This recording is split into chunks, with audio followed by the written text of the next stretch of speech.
Whether our physical bodies are denied freedom, our imagination is not. As we selected works and talked about which works would come together, we kept that freedom in mind, kept the freedom of imagination. This is very much a spiritual convening, and I love hearing that language from those who come to see and feel the exhibition.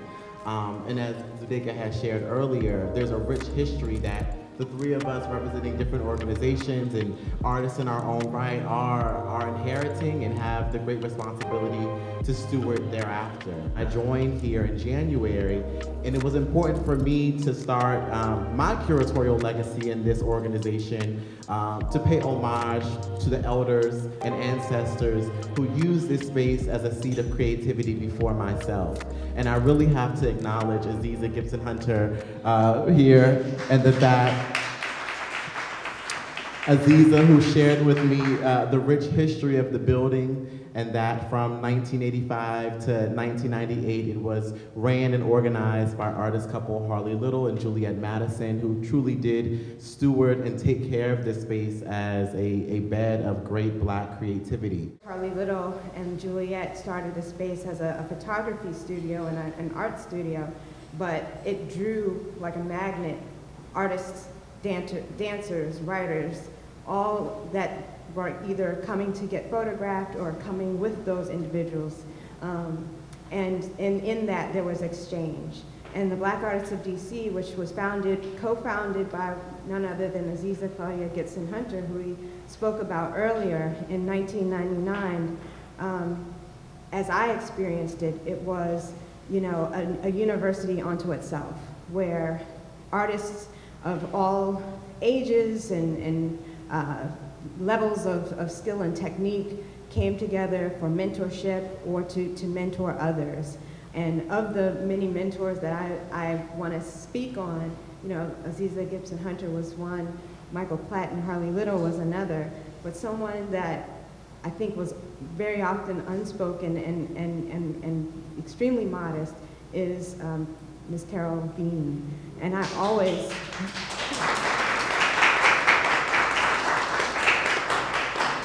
always looked up to you. This is an exhibition that was made, as Maleke shared earlier, to highlight the history of this space and how this space was built. In early May, I think it was May, we got on a call with Juliet Madison, and she shared with us what it was when they discovered this space, which was an abandoned Nabisco horse stable. And it had no electricity, it had one sink. And she talked about how they would park their cars and turn their headlights on, and they built a 40-foot cyclorama photography space by hand into here, which gave opportunity for photographers and artists who could not otherwise access that level of professional equipment, the opportunity to shoot their work and to build with other artists and to network with other artists. This is literally the foundation, one of the foundations of the Black art scene in DC and of the art scene in DC. She shared with us what the journey was like for her to give up her art career and work to support the space and support their family and support his dream and his gift of bringing artists together and bringing artists into a space. And she shared with us the heartbreak of when they found out that they had lost the space and what it was like to be basically gentrified out of the community and what it is like to put your blood, sweat, and tears into something that builds so many other people and then lose it and see it thrive in other ways that no longer include you. And so when we were selecting the work and when the work was being installed, this is a spiritual space. And this exhibit or this event, I wanted to give reference to something that's said in the film, and I hope you guys got a chance to see the film. I was always here. And I think that is a theme that resonates often in our spaces. We create these spaces and they may evolve beyond us, but we were always here. And so as this space is reawakened. We want to reawaken with the spirit of the ancestors who came before us. We want to acknowledge that we stand on their shoulders, that we shoulder the deed of what this space means. And so these performances tonight are for our ancestors. And several of the artists that are in this exhibition have transitioned. Mr. Platt has transitioned, Mr. Little has transitioned. And so we want to give honor and we want to give glory to their spirits. Our first poet of the evening is BADC Executive Board Member and multidisciplinary artist, Daniel Brookings. Seeing two old men walking down the street, comfortable in their familiarity, I begin to feel my own mortality. I've seen them in Ghana, Brazil, Europe, and Washington, D.C. Friends for life. A man without a friend is truly alone. Even family cannot replace that loss. I ask other men if they feel this void, this isolation, and each was surprised that he is not the only one. We have all lost, and we grieve. Sometimes, driving alone or in a quiet mood, we cry for our lost buddies. No one sees us, no one hears us, no one knows. I've been in the arts in Washington, D.C. for over 50 years, as a poet and writer with D.C. Black Writers, as an actor with Encore Theater Company of Washington, D.C. We represented the United States in the Toyama Theater Festival in Japan. And that's a whole nother story. And as an instructor in Operation Heritage with Georgette Powell. However, even then, I felt I was not operating at my full potential. I joined Black Artists of DC in 2005. Being around so many other artists, my creativity juices began to flow. I'll never forget Michael Platt saying, "A cook is an artist, the medium is food." To me, creativity is an art form. A few years later, I received an invitation to exhibit in a small gallery in Paris, France. I wanted my prints to be larger, so I asked Harley Little if he would print the images for me. We met every day at his studio. We talked about what it meant to be male, particularly a Black male. We spoke about our challenges, our family, and our goals in life. We laughed and reminisced about growing up, about our fathers and the challenges they faced. As the days passed, our friendship grew. Friendship is sacred to me. I have lost many male friends in the past few years, men I respected. Some I knew since the 7th grade at Douglas Junior High School in Anacostia. One day I opened an email and read, "Hey man, how the hell are you?" It was from a friend I had not seen in 50 years. We were able to meet and renew our friendship.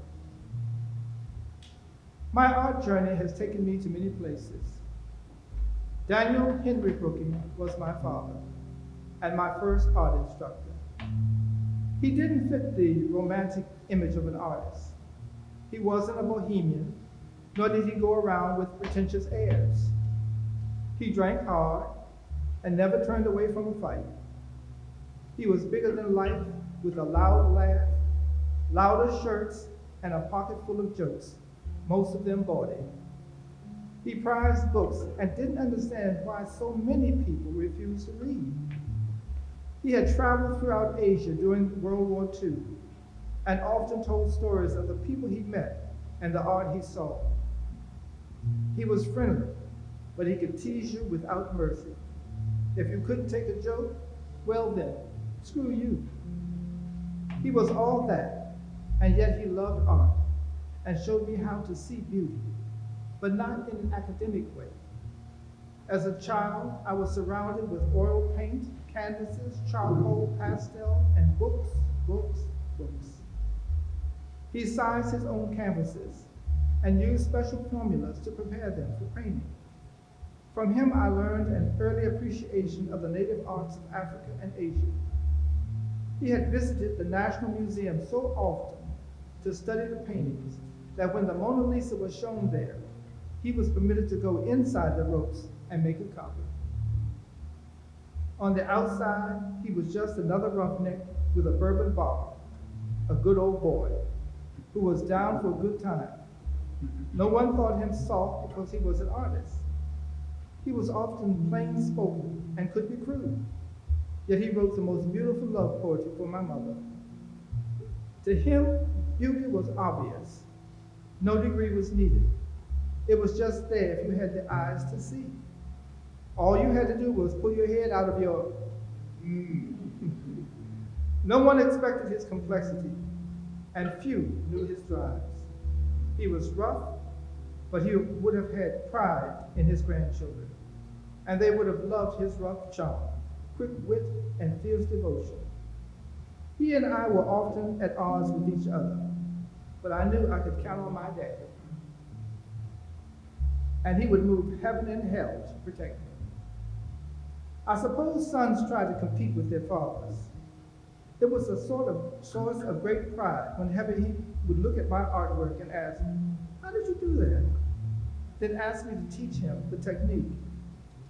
His innovative spirit is alive in me, and I have passed it on to my children. The art world has exploded into so many facets, with new techniques just over the horizon.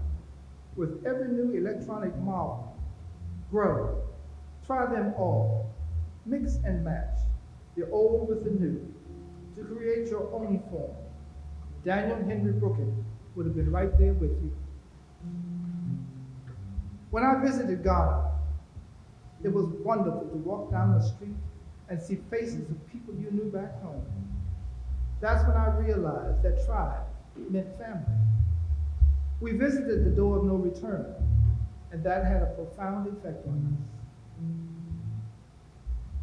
In red robes, sitting before my mirrored image, seeing how it might have been, wearing the robes of my ancestors, reaching for a clouded past of unknown tongues and unnamed gods, reaching beyond color and light, beyond bold patterns, beyond to before the tearing confusion.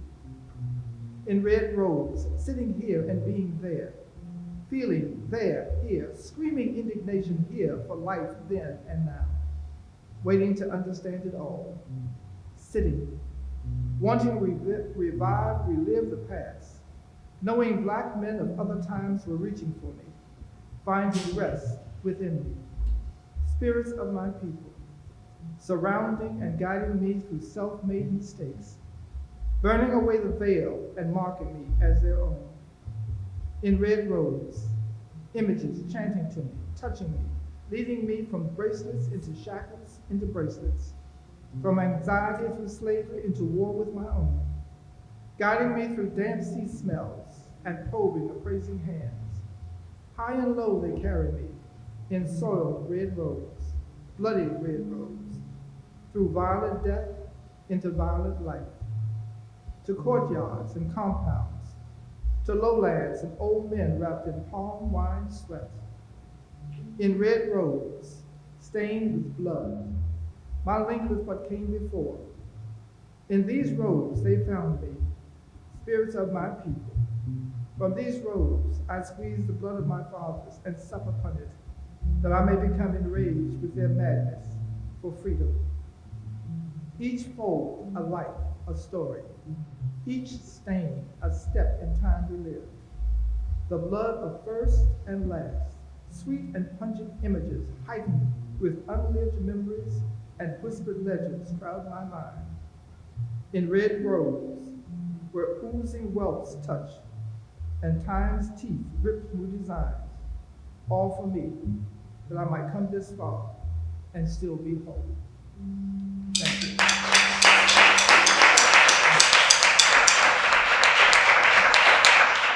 Put your hands together and welcome up our next poet, Khadijah Moon. I want to do maybe a 60-second warm-up with the band to get my vocals right. Is that all right? Very cool. All right.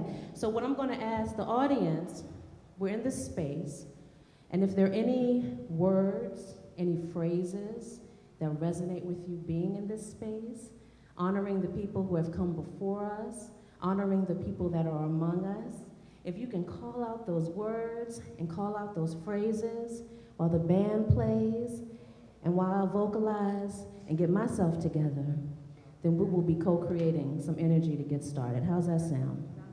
All right, let's do this.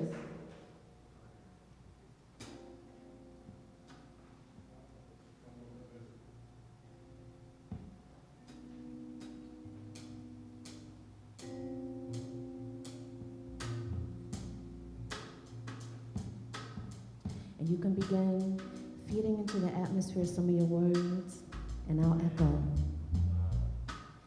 Love, love,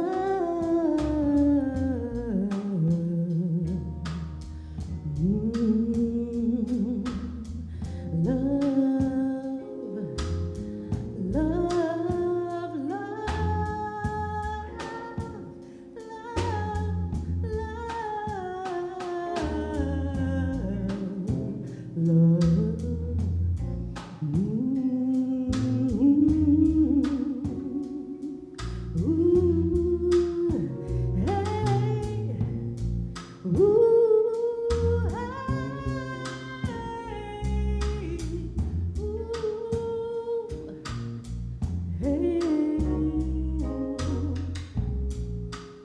If today is one of those days where you are 2 seconds off of cussing a motherfucker out or doing some ungodly desecration to your own sacred form, please, my dear, remember who you are.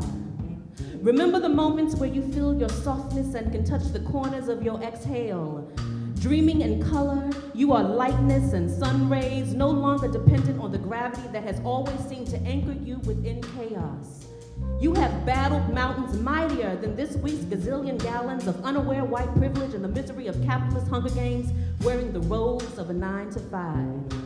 Remember who you are. Chant your name in melodic staccato and touch your hands to your heart that continues to pound in rebellion against the weapon so often formed against it. Close your eyes and breathe easily the air that reminds your inquisitive brain to continue to power through and bless the world with all of its magnificent gifts. Remember who you are. You are the dancing flame spirit of hungry revolution seeking solace in the bosom and gifting you graciously with its eternal wisdom to fight the powers that be. You are the blueprints of your ancestors' vision and the keeper of your descendants' history, nestling your people's imprint into the fabric of your DNA. You are the peace, the joy, the blessing, the dance, the cheers, the laughs, the cries, and the wonder of all that has come before and all that has yet to be. Honor it with the fullness that it was entrusted. Protect it from the fragility of bad choices. Don't only know your worth, don't let others spend it without your permission, without your meticulous bookkeeping where you guard your savings with your life. Remember who you are, star. Remember who you are. Hey, hey.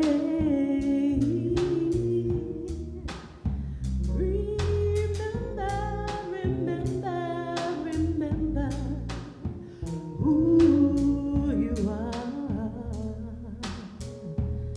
What did we start with? We started with love, love, love, love,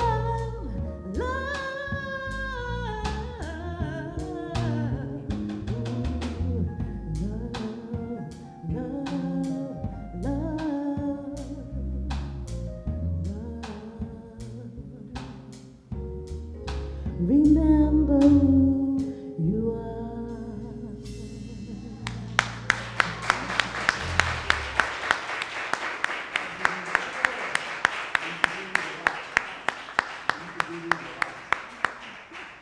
job. Let's give it up for the band. Yes.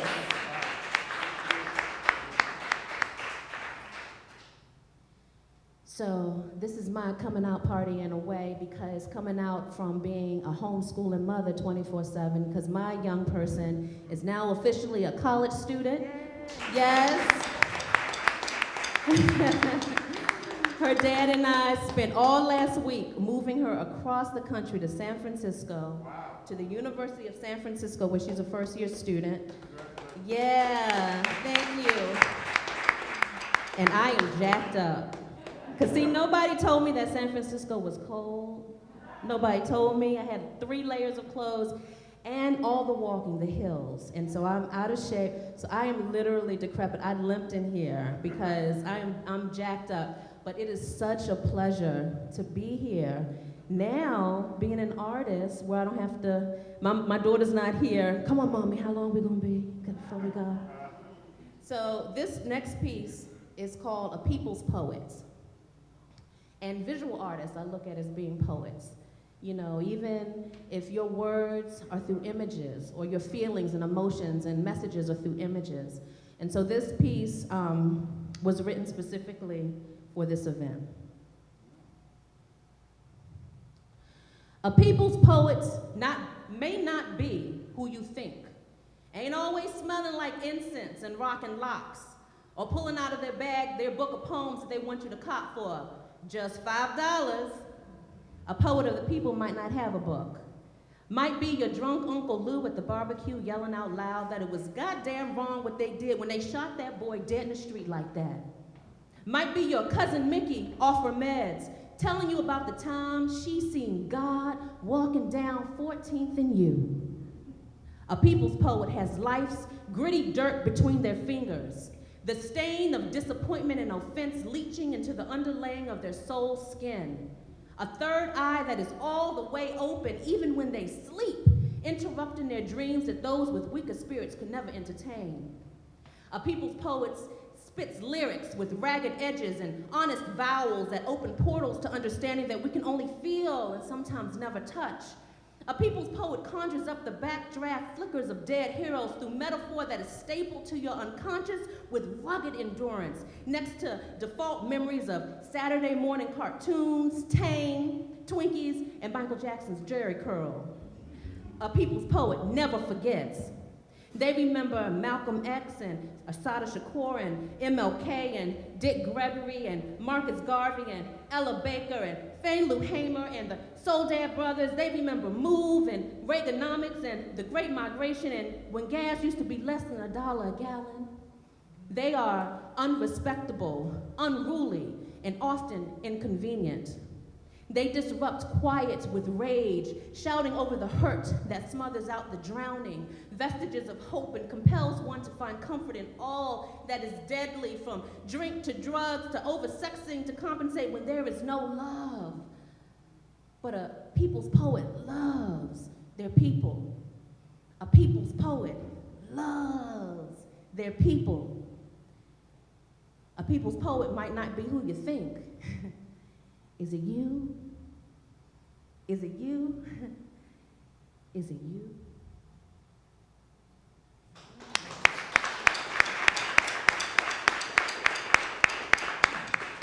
And so my last poem is called An Activist Prayer. I've noticed lately that a lot of the pieces that I write are sort of prayers, because I need them. I need them. Affirmations. And so this is my prayer for everyone in this space.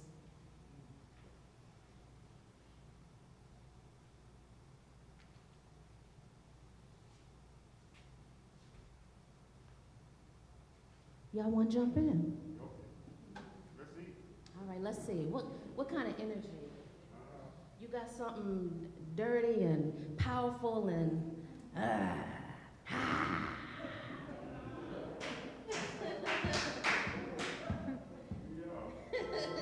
I see those smiles behind the mask.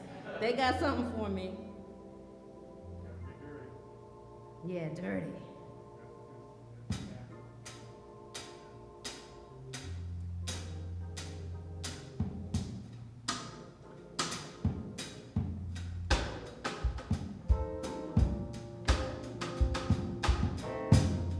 May we continue to breathe fire, siphon ether from the molecular until our cells live beyond the cellular and our energy is time's infinity.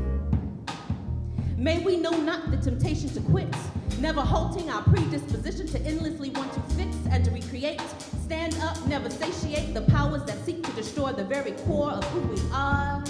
May we continue to shine like stars. Constellations in our concrete prisons, leading minds north to the horizon where the sky's sun is our salvation and unity is unified without uniformity. Casting off the chains of conformity, may we guide with knowledge, pinky fingered linked with compassion, evoking the prayers of our ancestors with agile action, falling back to allow our young ones to share the burden of this beast, telling our stories to ensure the continuation of this work at the very least. May we continue to breathe fire.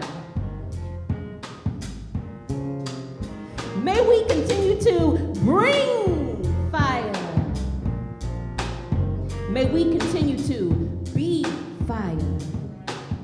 Blazing bright to burn down what is unjust. Becoming the flame is a must.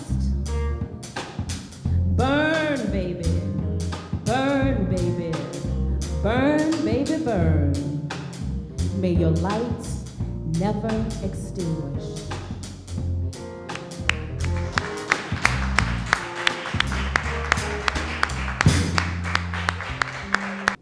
Do you still do Droopy the Broke Baller?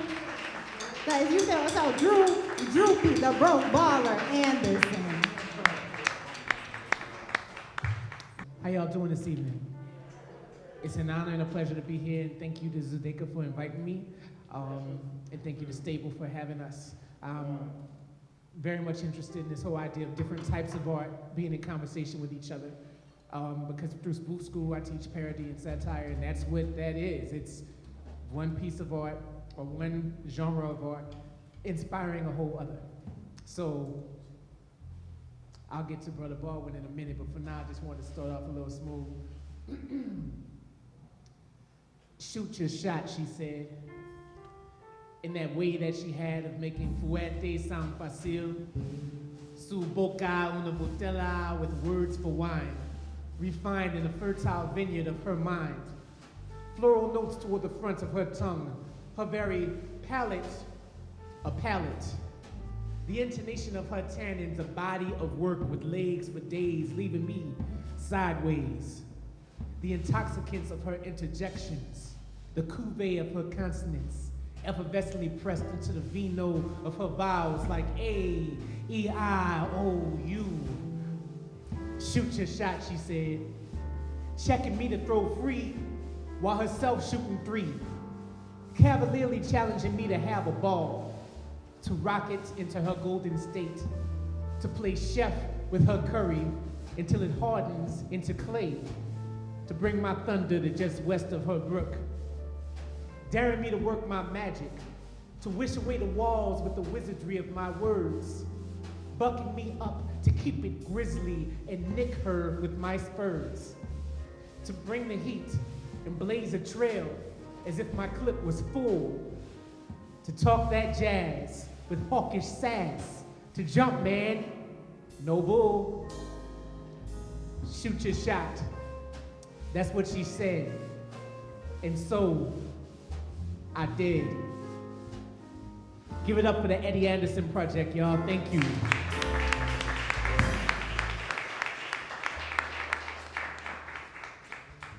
So if y'all didn't catch it, I started with a whole bunch of wine imagery, and then I went to a whole bunch of basketball puns. That's a blend right there, and I think it's only fitting since we're here blending poetry with visual art. So, to Brother Baldwin, one of the finest voices of a generation, sadly prescient as he was, speaking to themes that outlived him, unfortunately, themes of oppression, themes of disenfranchisement, themes of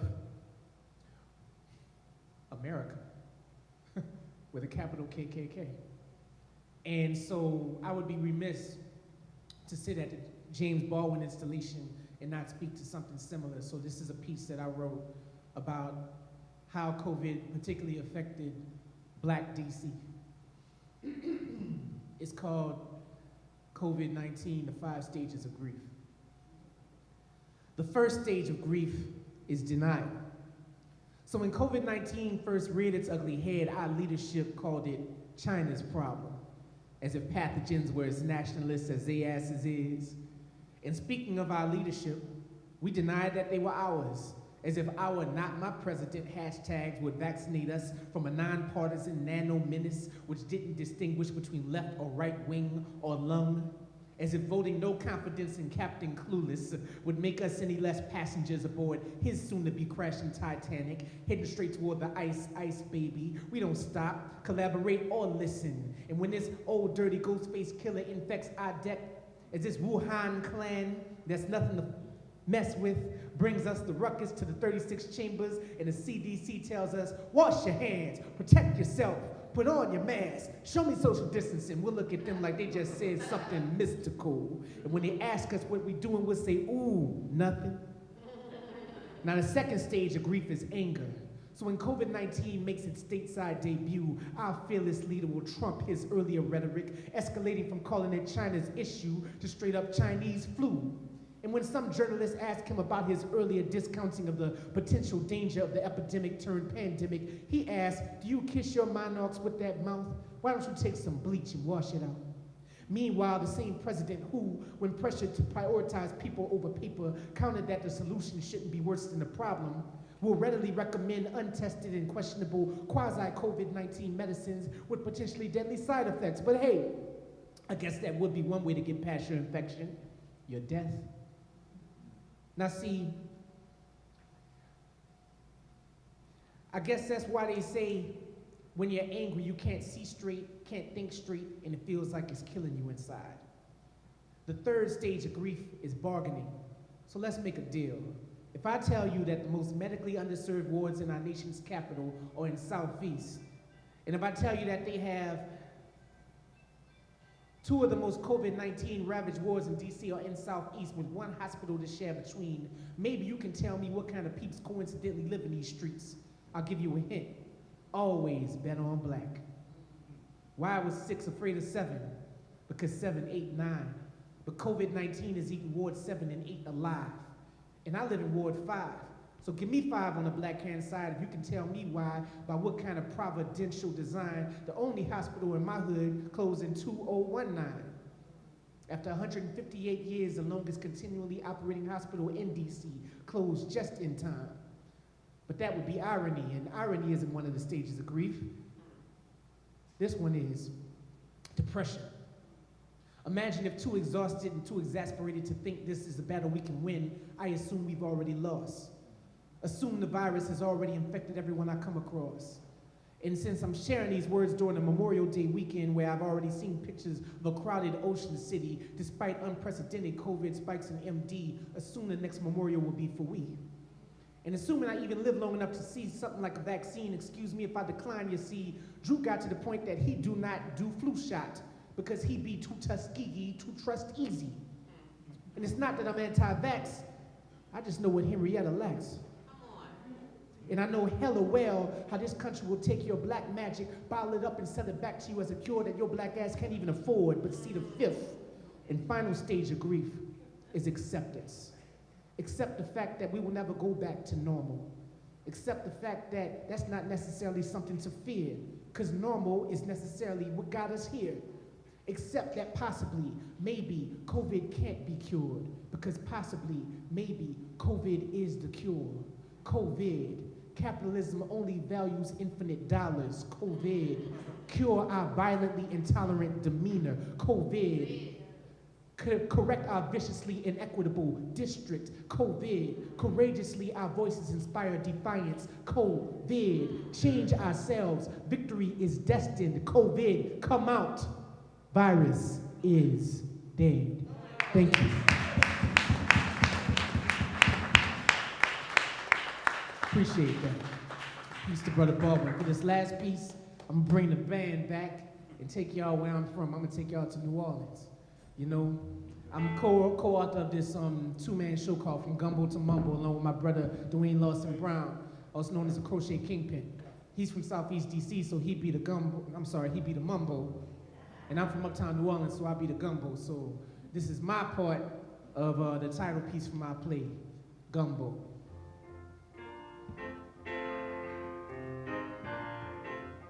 See, my gumbo tastes second line sweat sweet.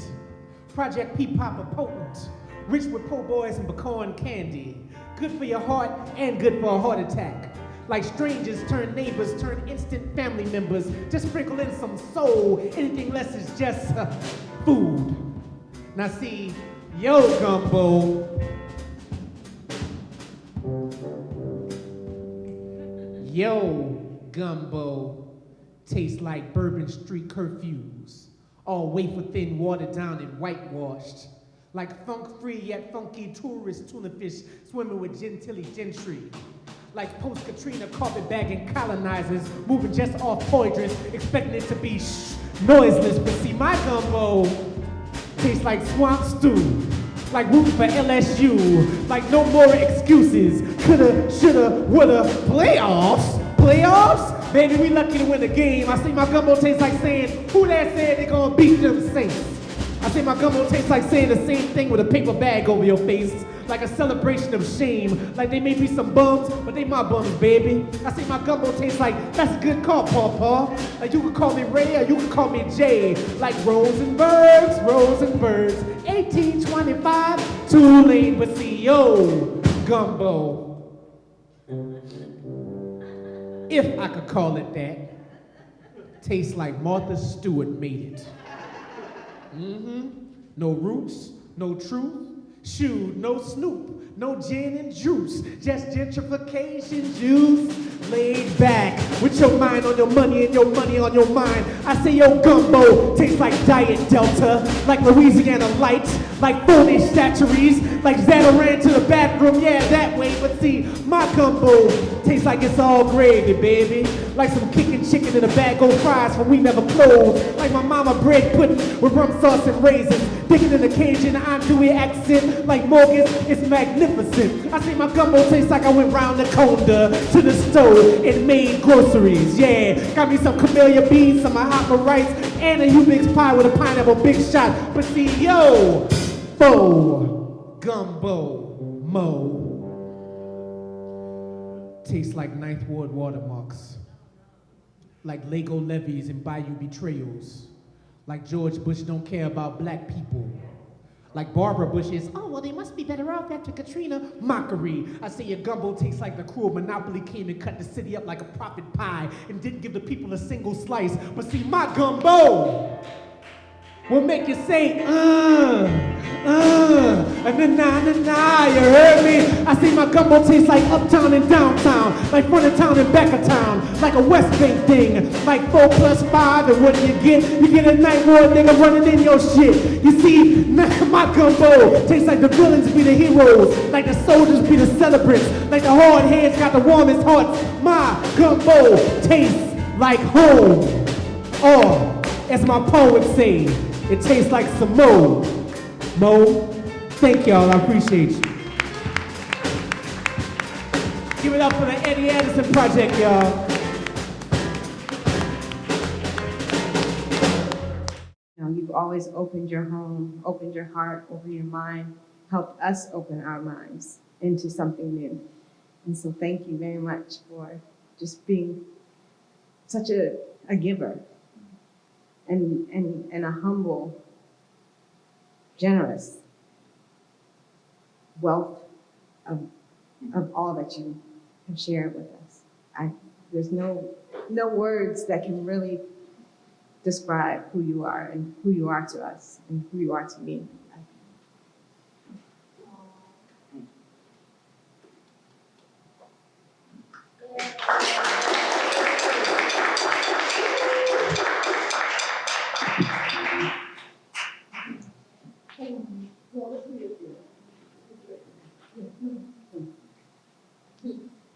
I don't know what to say. It's very moving being here with everybody. And Zoma, whom I've known for a long time, when she would come over to class at the house, 1468 Chapin Street, she would bring us a little small bundle And there were a couple of others. They put blankets down on the floor, put the kids down, and go up and hit the computers with Michael. I'm going to start off with something that, as I was thinking about the opportunity to do this, was going to be the last thing I read, but I think being the occasion, start off with it first, because this space is something I think that this poem talks about. I know that Harley was one of these people. Juliet is and has been and continues to be. And I know that the man I shared my life with the last 30-some years definitely was. It's called Pathfinders.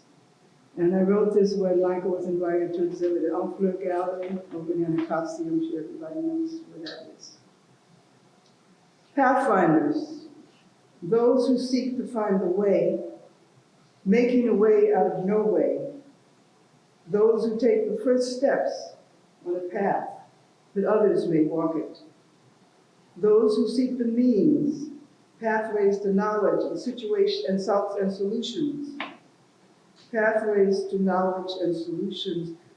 Those who find pathways to windows of history and being. Those who seek to explore the meanings of patterns transfixed in memory, in transfiguring action. Those who fly with grace.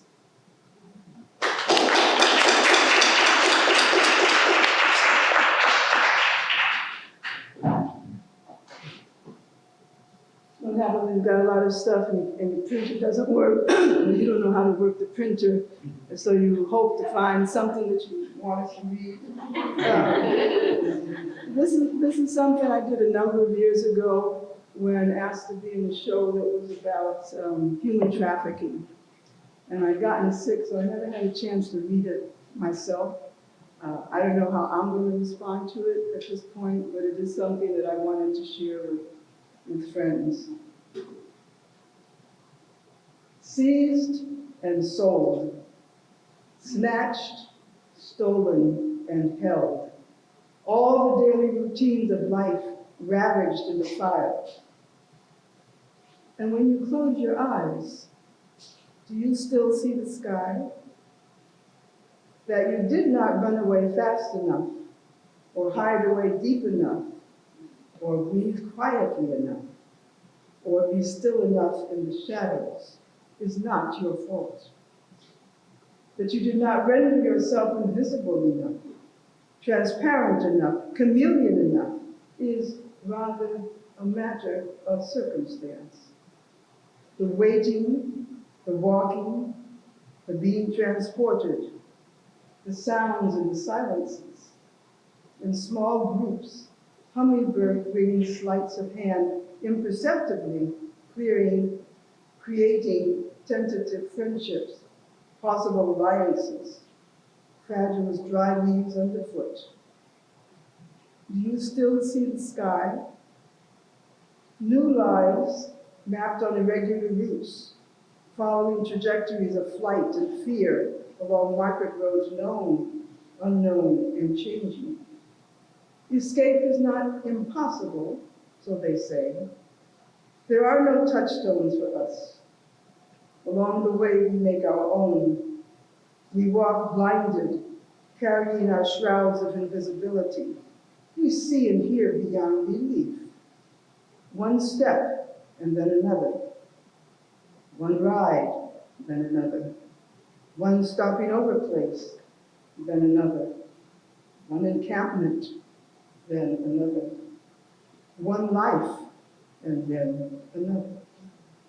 And still we see the sky. The young grow old, act by act. Memories of younger years and used to be. Unripe fruits fall into ground. We are forevermore only fragments and fictions of those our other selves, dwelling in these uneasy spaces between fear and living fully, confronting the insurmountable at the crossroads of each day. We wait, and we do still see the sky. The air is fresh, the air is cool, and all blood does disappear into the earth. The stains subsumed in living. Children dream of birds flying through red skies and wake to blood. They dream dreams of blood and laughter lost, memories soul wrenching and bittersweet. The children could not remember their forgotten selves, learning not even to try. We who do not wake to the sounds of the scarring of souls or to the moaning of mutilated dreams, we do know of this violence. The most tender parts of youth, body, mind, and dreaming, forever bruised. The malignant intent, destruction of self, defamation of souls for gain. We do know. And what then do we do?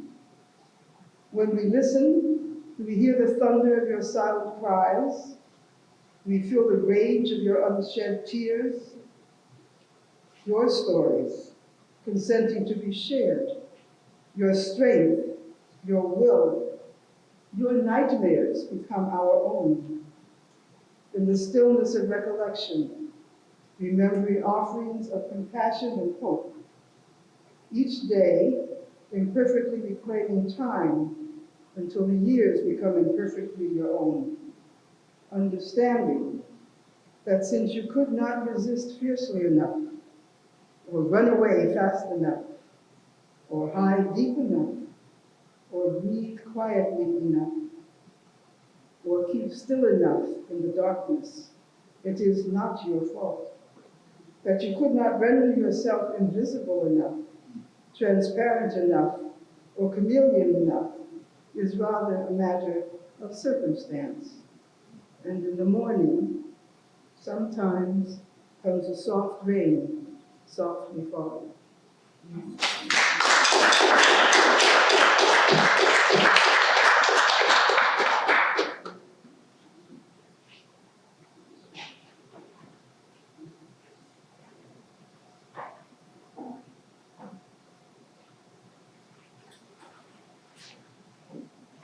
This is when maybe the band can hear what I'm saying and see what you have to do.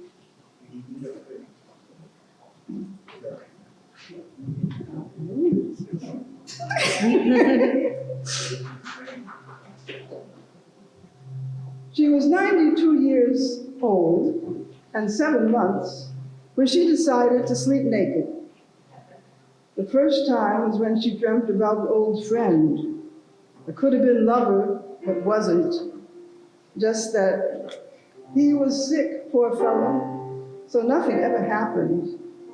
Nothing was really possible, you know. Meditation on that which had been done and that which had been left undone.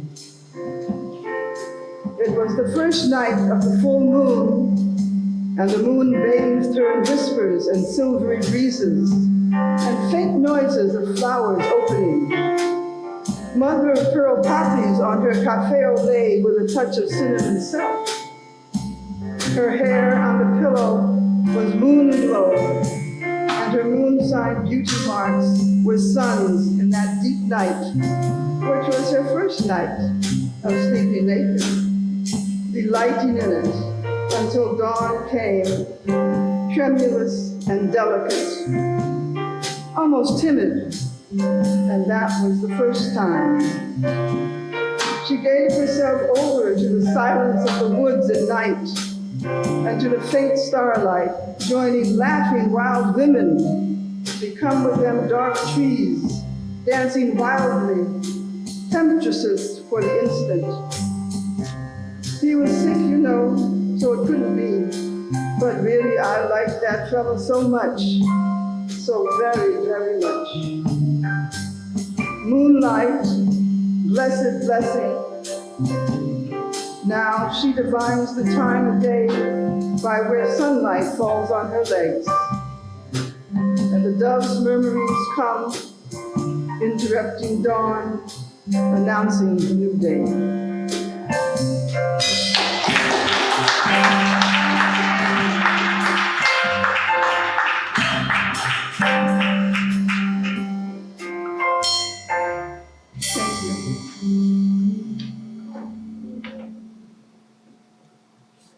This is a poem that in the last exhibit that Michael and I had occasion to do together at American University was a poem that started out being the name of the show that he had come up with when he first talked about it.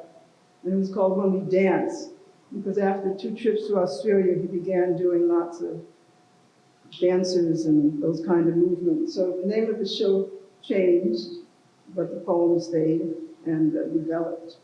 And so I'd like the band's help on this one too.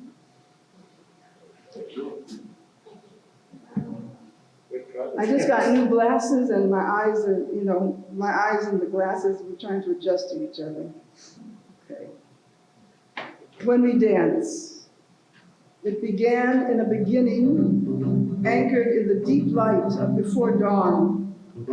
It picked threads and wove them through the morning and into the afternoon, gathering them together when the sun cast long shadows on ground red as rust and blood. When the purple night filled with star lines and star stories that sang and danced, slowly consumed the clouds and turned to fire, until another beginning began, anchored in the deep light of before dawn, in the place that is your place, in the place that was your place, in the place that is you. When we dance, we soar, we plummet, we plunge, we become. Arms and hands moving in the manner of guardian creatures. Totems, conjuring strength and wisdom, running through bloodlines and song lines, outstretched in welcome and protection. First had anointed us. We stepped onto their island sand. But how will we know? We from other worlds. When we dance, our bodies are not our own. They are vessels of time. They are ancestors of future generations. Become the high notes, become the bass line in our present song. We move higher than all the unimagined tomorrows. Bodies taut and eager from the depths of dreaming is our other selves. Raising sunset and unsettling moon. Rains fall, streaming, droplets and mists of ceremony and ritual. Whispering in the night. The thunder beneath our feet, air to dust. Stories, they fill our eyes so they see only the dreamings. Our stories become moonlight shimmering on dark water, and the earth swallows a star. When we dance, stones become songs, and the crocodiles sway with us as we stand against the sea winds, and the living join spirits with those who do not name. When we dance, we root ourselves in the ground. Our souls grow still with the rhythms of water, wind, and earth. Bodies flowing, flames into the air when we dance. Dancing with clouds, unfettered. Clouds come down from the skies. Hear the music when we dance. Unfettered, we leap on the tall fences, adorned with razor wire, and fly away on rhythms of high winds, percussing rooftops of corrugated steel and porches, places of memory, places of story. When we dance, we forget and we remember. We dance on sacred ground. We circle the moon, having learned the secret of waterfalls, rivers, bridges, shores, sand, and city streets, monuments of metal and glass, constructs of wood and stone in slivers of afternoon, refracting with their energy.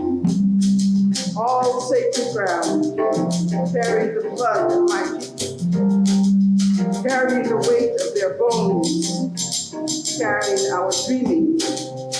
When we dance, When we dance.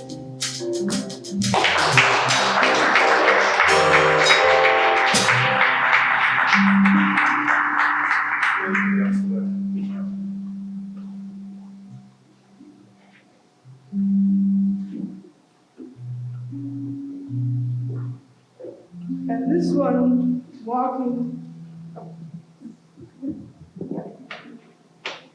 walking around in Australian cities, the longer you walk around, as with any place, you'll see more folks of color. You see more black folks, see more African folks, more people who don't look like they came directly from the white European model that you have of Australia, particularly. Things are getting a little better, but a lot still remains to be done. So we had occasion to go twice to Australia. And the second time we stayed in the neighborhood that we had been already, so we kind of knew our way around a little bit, and that was when we really noticed these encounters that we would have. So this is one about them, about that experience.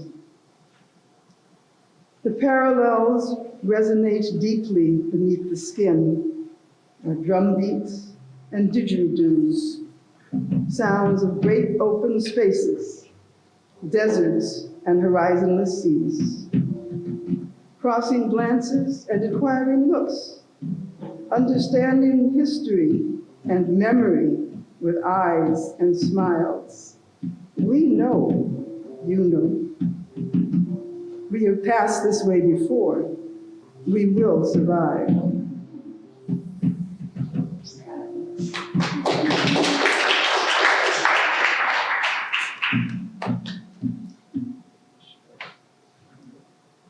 And this last one is Florida Avenue, as probably everybody here knows, used to be called Boundary Street. And it turns out that most cities, particularly in parts of the world that were colonized, have Boundary Street. And that was where we were not supposed to be. That's why Howard is where it is, up on the hill and not closer in. This was the hotel that we stayed at, which was very pleasant, but the first street that we came to when we walked out was Boundary Street. And so one of the folks when we met told us about that. No stranger to boundary streets. We stand before the house on this land of deep wounds where echoes gather and sometimes nightmares. Eyes closed, the better to remember your long gone faces. We are come to witness for a laying on of hands and visitation. Thank you very much.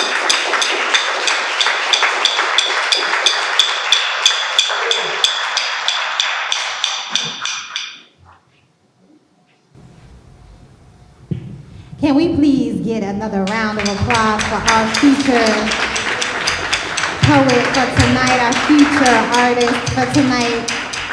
This is her work on the wall here next to her husband, Mr. Michael Platt. So I am so glad that we had an opportunity to celebrate you this evening, and thank you. Thank you for joining us and blessing us with your words.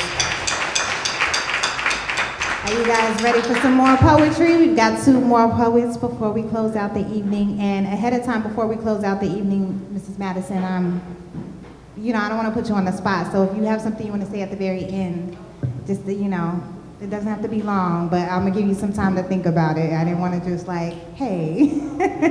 But we would love to hear even if you just want to say hello. We would love that energy from you. So, with no further ado, we are going to move to our next poet. Welcome, Ashli Wilson. All right, I am so honored to be here in the space. I was invited by my lovely friend and Spelman sister, Zoma. You are a force, Zoma, and I've been so privileged to grow into a woman alongside you, so thank you. My first poem is actually a letter to my grandmother. I lost her in January of this year actually, due to complications with COVID. And so thinking about We Belong Here, thinking about an intergenerational experience really hit home for me in terms of my experiences this year, my experiences as a creative, as I learned to be creative and walk in my craft from my grandmother. So I called my grandmother Ladybug, and this is called Dear Ladybug. Dear Ladybug, I miss you so much. I hope that you enjoyed my poem at your funeral. I wanted to write about Ladybug love because so many people remarked about your kindness and love. I wanted to charge people not only to reflect on how special you were, but to also be special in the lives of others. You were so gentle, sweet, and kind that hearing others speak about you made my eyes well up. I was emotional because I walked in the light together with you.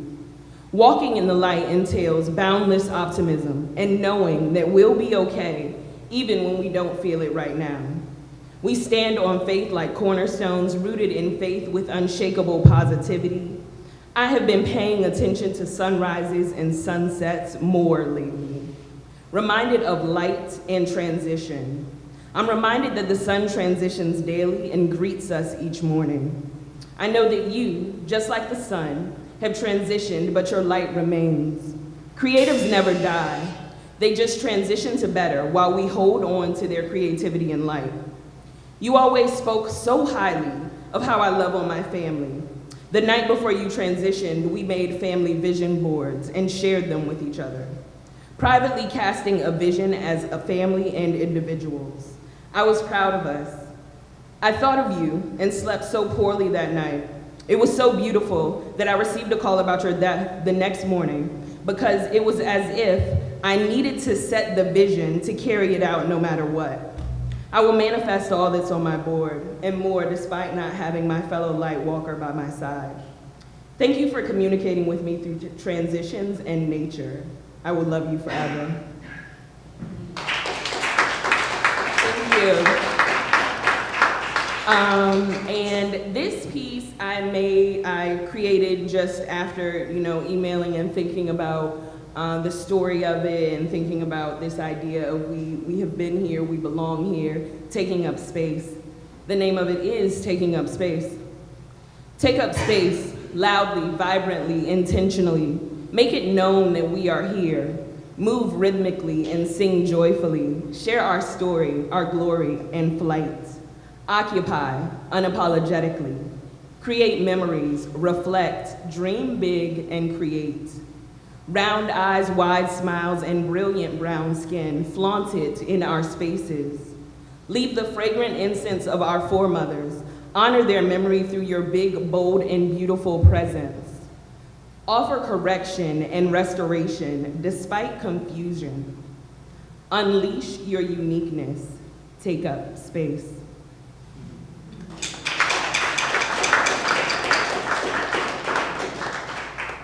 I did kind of like a free write about summertime. Each of my summers I spent in Virginia visiting my grandparents and just connecting with nature and just had a great time. So this is just a free write that was called My Grandparents' House. Grandparents' house, hot, sticky summers and fresh fruit, tasting the world and tasting a rainbow with no limits. Happiness feels like curated love made just for me and enveloping my entire being. I'm surrounded by constant encouragement and affirmation, an ancestral hymn in the key of me.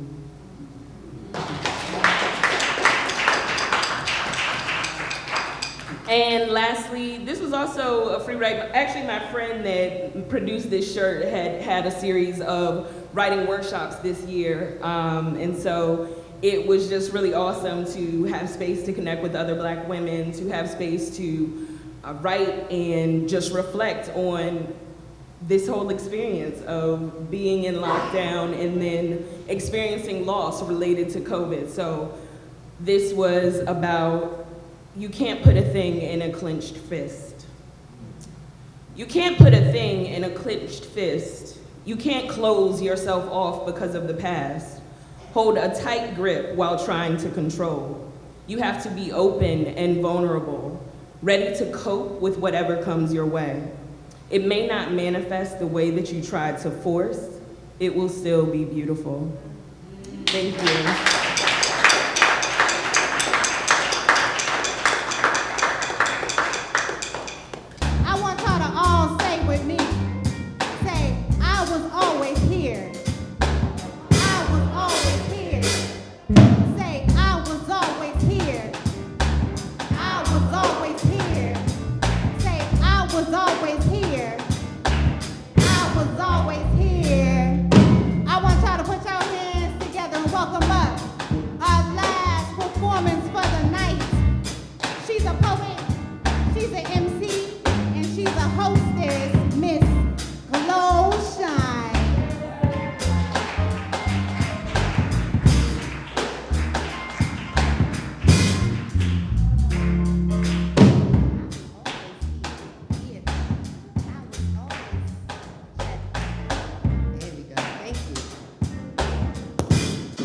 Peace all. How y'all doing? Feeling good? We still rocking out? I thought I was just like, I'm just gonna come and gig and do my poem, and you know, I didn't expect the energy to be what it is in here, and so much beautiful artwork and so many things that are a confirmation that there is no error, there is no coincidence, no mistakes. So I'm looking at these pieces and I'm moved. I feel like I got a poem about that. I'm looking at this piece, and I remember I used to work at a museum in Atlanta, and it was a statue of Akhenaten, and I thought that was Akhenaten, but I think that's Khafre. And it was a statue of him, and I just looked at it, I'm like, whoa, this looks like Amari Stoudemire, you know? And it just like a confirmation and alignment that I was always here, because just that imagery is sort of captured in that picture. And then when you did your piece about your grandmother, Ladybug, like, that's literally my grandmother. When she comes to me, she comes as Ladybug. So I was just like, oh, Grandma, yay. There's so much confirmation, so I'm just glad to be here. It's amazing. So I didn't know if I was gonna do this piece, but now I guess I have to do it. They left me righteous. They left Christ in crisis, revealed my vices, my sins unforgiven, the burden of living with knowing. So I can't keep hidden. It's like my private parts are showing like dark rifts where galaxies drifts in the black holes. My constellations exposed. I speak consolation in prose and wear them like clothes. They left me righteous. They left me to define my divineness, to rename Isis, to paint her in my likeness. But I deflect and mic this. These verbal technologies swallow me in a force field like an aura. Lost like a Christian in a Surah. Or a Muslim in a Torah. Introspect got me trapped like agoraphobia. In between the space of Siobhan and Gloria. They left me righteous. Left hand Molotov cocktail ignited. Right hand ready to strike with because Gil Scott is dying. The revolution never televised nor incited. On some close but not quite shit. No plan, no action, no blueprint, no Titans, no Conrad, no 300, no King Leonidas, no Marcus, no Phalan, no Huey to fight with, no PE, no daylight, no clock to recite. It's just me, left alone and righteous. Said it's just me, left alone and righteous. Said it's just me, said it's just me, it's just me, left alone and righteous. Malcolm told me, this is a true story. Malcolm told me in a dream, you have the tools, now apply this, let knowledge be your muse and courage be your alliance. No one left you, that's a roost, they will lamppost for your guidance. Serve their purpose, shape your views, the perspectives they provided. All the while I'm training you, see 360, not one-sided. Mind expansion, you pursue the leaps and bounds, how you stride it personally, we all battling. They too must bid defiance with the frailties of the flesh, carbon compressed turns into diamonds, excavations yield you blessed. Mine in their minds, gems you kept finding, never righteous where you left, the left is right for your refinement, never righteous where you left, the left is right for your refinement. Never righteous where you left, the left is right for your refinement. They left you just right. They left you just right. Yeah. Just. Yep.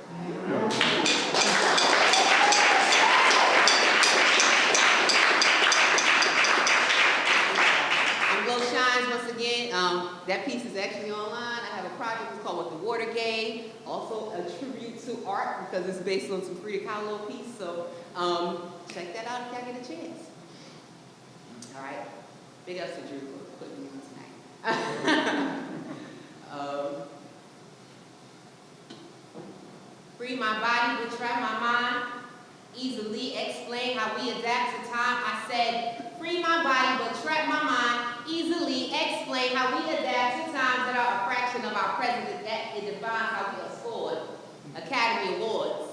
And the winner is Sambo's Return to Slavery, held favorably by the eyes of the majority. So we applaud a shackled individual, a Negro spiritual, rocking and swaying and more of the same, and the Hattie McDaniel, the L. Jackson Samuel, the Help, and the Butler C. Hollywood pluck our finest thespians and passive diminutive, reduced to servitude. This is since the move from when pictures first moved, the birth of a nation 100 years later. I think I saw it up there earlier. Same attitude, no altitude, accolades given for portrayals of submission for footstool positions, below heads and slumped shoulders. Mold us, scoliosis us, curved vertebrae helps they convey celebrity, but still I say what is the need to plant the same seed in minds of generations, ignore variety, to tell the one story and mute the many. Few movies of kings and queens, but plenty of depictions of captives, of victims, of slave conditions. You see, slavery misuses the nomenclature. Blacks are not Slavic, can't be slaves by nature. You ask for a slave, you know they gave you a role, a sidekick. We accept out of habit. Jamie is Django, but he's just as fit to play Hannibal. Morris General, not the serial killer criminal. Do you pick the subliminal? Shots at your spiritual, attack from every angle, left mangled, voices strangled, closed, no caption, no crowd reaction, silent. Cutting room floor, filled with real to real, of the real not revealed because they scared of it. So it's imperative that we change the narrative, and it goes like this, and here's my pitch. I will spike love. In a world where the spectrum of black culture is ignored, and cinema forgotten and never fully explored, the chore to create and create more is in our fist, so picture this. We not savages, but lavish with high sciences, astronomers and botanists, chemists, archaeologists, a biopic of Imhotep, Dr. Scribe and architect. And Maraway and Monty Raiders led her queendom against Rome. As a queen, she fought in battle, one eye short when she came home. Beane, he was Dogon, expertise astronomy, they mapped the galaxy. Sirius star system A and B, created with the almanac, surveyed the city of BC. 4 Marines were black Irish infamous conquered BC, with bloodlines of Kushite kings, history, mythology. Labeled as giants, non-compliant, predate the Celtic pantheon. Before the myth of leprechauns were ancient Ethiopians. From the land of Babakida, aka the Queen of Sheba, she was. Beauty were renowned to have her as his wisdom Solomon strived to be down. So he didn't understand what she denied when he demanded climb his head and took her stand and joined their lands, not in her plans. Ego grew Solomon trickery to plant the seed. The result was mentally. Haley, job bless, I don't connect, to make them up a trilogy. These are blockbusters to be bottom tickets, filled with seats, show potential 2 babies, move the shadow, add the crowd, cast the challenge, not a snap. I rebuke thee in the unspoken name of my ancestors, whose solar legacy has been violated by transgressors. From them my destiny and make it known, be the professor. With my grills. Y'all in here, I heard y'all tonight. Tell their story, scribes, grab your pens, write your best antagonists, climax and expositions. Tell the tragedy, the comedy, the drama, show black excellence for all genres, beyond the samba minutia, that there's no excuse for us. We want to see more. Nah, we want to see more. And follow what they're producing, and we leaving them sore. Be the last black buck that they ever abused. Be the last face painted with polish from shoes. The hue is wrinkled, black like Don Cheadle, screaming power to the people. See, that's beautifully correct. See, that shoulders back, intellect. See, that's rhythmic, dialect. That's into right. Find your center, that stage is left. That is the only version of the story that we will accept, is the one with our names and the credits. The end. Peace out.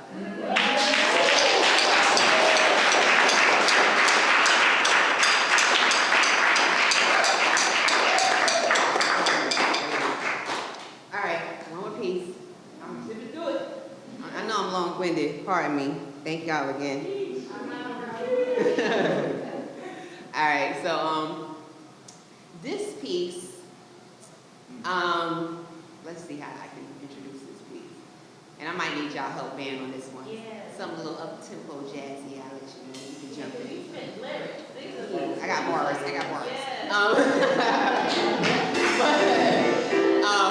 But for this piece, my brother transitioned a few years ago. And like the last conversation I had with him, he called and he was like, you know, he was raising his daughter on his own, single father. And he called and he was like, oh, my baby girl, she she not feeling beautiful. You know, she's concerned and she's about her skin complexion. You know, she's not happy with being a young dark-skinned girl. So I was like, okay. He knew to call me, so I'm gonna have some words to her about loving your black self, you know. And I was like, okay, I'm gonna figure out what to say, you know. And I didn't get to write the words before he transitioned, but I did write the words for her. And today is my brother's birthday. So once again, everything in alignment.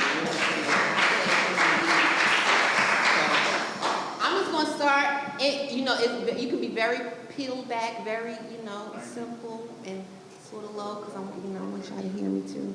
All right. Yeah.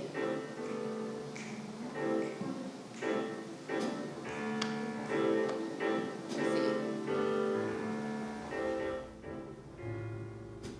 Light-skinned wishes, dark-skinned nightmares, straight-haired dreams and nappy fears. See, we're not from the standard, it appears. Yeah. Dirt brown eyes, contacts, grass green. When paperback skin is accepting. Young ones measuring their self-esteem. Ain't it a shame? I think so. When thin lips sip what full ones slurp. Are you a Negro bedwitch or red bone flirt? Just looking for a way to stop the hurt. I say, keep your melanin brew inside of you, and carbon producing all of the hues, cause they come from you, and my darling, you are the muse. My darling, you are the muse. Media, they are guilty of spreading negativity. Yeah, complexion, complex veil, civility. And they can't see past Claire's Brownstone, Florida's project, right? It's Carrie Classic and Viola's Ratchet. And Viv exiled for fairer replacement. Y'all remember Dark Skin and Viv? I do. Narrow bridges, nostrils wide, Euro features, synthesized, just a pretty to be black girl, traumatized because of lies. Them lies they told us, keep your melanin brew and the inside of you, and the carbon producing all of the hues, cause they come from you, and that's you, my darling, you are the muse. I want to be Billie Holiday so bad. See? You are the muse. Hey. So they was demonized because of flesh, then they stigmatized. What is ethnic? When they glamorize the part and not the whole. Nice lips, right? I know. Beautiful, elegant, image of omnipotent, so prize the dynasty will never fold. Never fold. So outsiders, they want to test, causing damage to the crest. Divide and conquer, vital to their goal. That's the plan. We're not gonna fall for it though. Naturally, you are divine. So handsome, ravishing of mind, jewel of humanity. You are black gold. You and you and you, all of us. So keep going. Your melanin brew and inside of you, and the carbon producing all of the hues, cause they come from you, and my darling, you are the muse. My darling, you are the muse.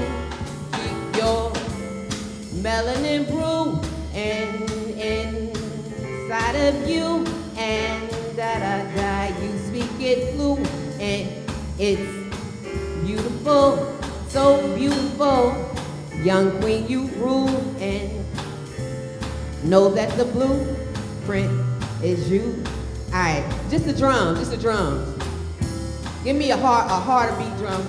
See, I'ma stay that queen, stay that supreme, Asiatic, charismatic, fabric fashion to be drastic. From the school of that boom action, Brooklyn born, Virginia crafted, but the shines into galactic like triple stages of blackness. No beginning and no end, 2 X's, the melanin, mysterious, they wondering. I spit bars and feminine, predestined. See me balance lyrically, some of them challenge. Oh, you mad cause I'm styling on you, kicking that profound shit on you. I'ma say that chromosomes never holding me back. Carry the torch, master the sport, elevate every track. Veteran you never knew, but I'm not counting the stats. Better than the revenue, the audience. Action to my passion when I spit that cinematic. They say that I'm the baddest in my rhymes created habit. My shit is my beat off the verbiage that I speak. See, rappers is LD, but see, I'm a prodigy and I got melanin proof and inside of you.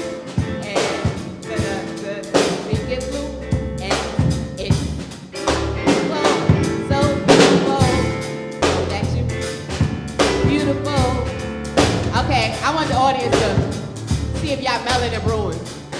So all I want y'all to just say is, when I say melanin brewing, I just say melanin, and y'all say melanin inside of you.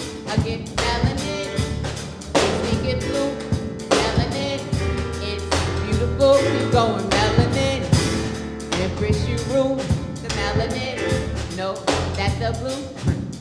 Yeah, oh, I feel it. It's bubbling now. It's bubbling, yeah. If it's ruined, just say it. Your melanin fruit, just say melanin. Inside of you, just feel the melanin. It's blue, and it's beautiful, so beautiful. Young king, you rule, and you know that the blue, it is you, and you, and you, and you, and me. Peace.